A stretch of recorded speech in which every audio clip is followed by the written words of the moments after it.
It's time to talk about the Montreal shooting. I'm going to explain some key concepts here, such as the stick or snake dilemma.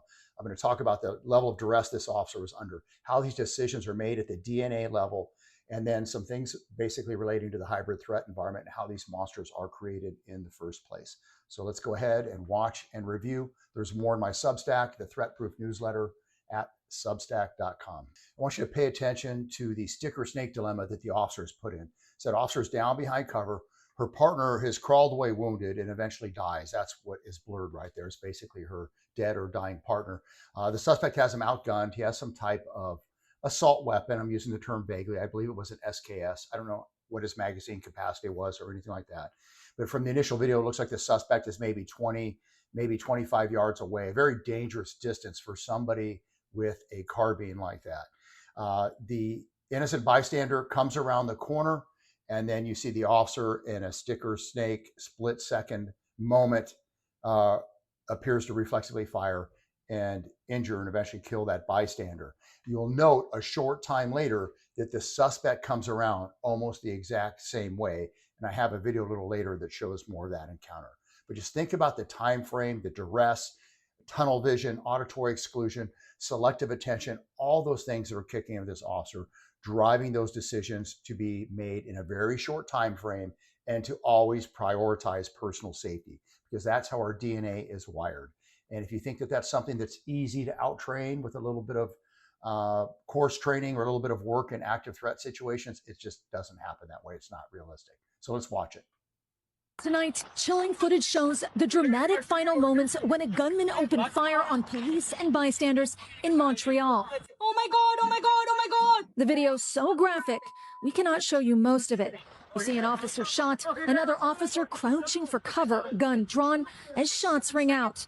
In a separate video, you hear a terrified eyewitness. Oh my God, oh my God, oh my God! You see a bystander drop to the ground, the body of the police officer nearby. Right What there, appears he to be comes the right suspect, around almost wearing the same camouflage and position armed with a as the rifle, bystander did. rushes toward the other officer.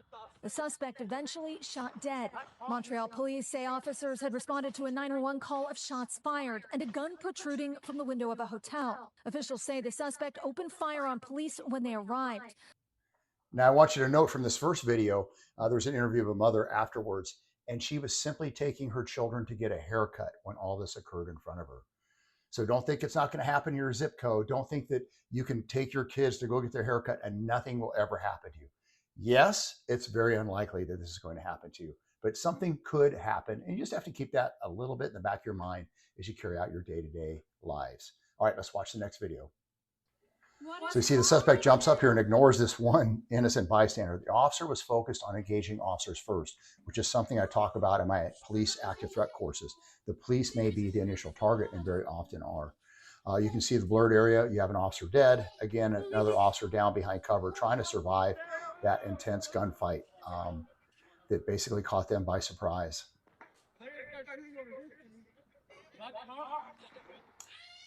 Then the suspect comes around the corner, fires, and then I believe he's got some type of malfunction, needs to reload.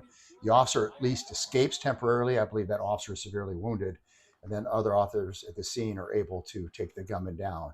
And you'll see that here in a little bit. Again, window of opportunity here to escape, attack, or to maneuver and engage. And officers at the scene use it and seem to put him down right there.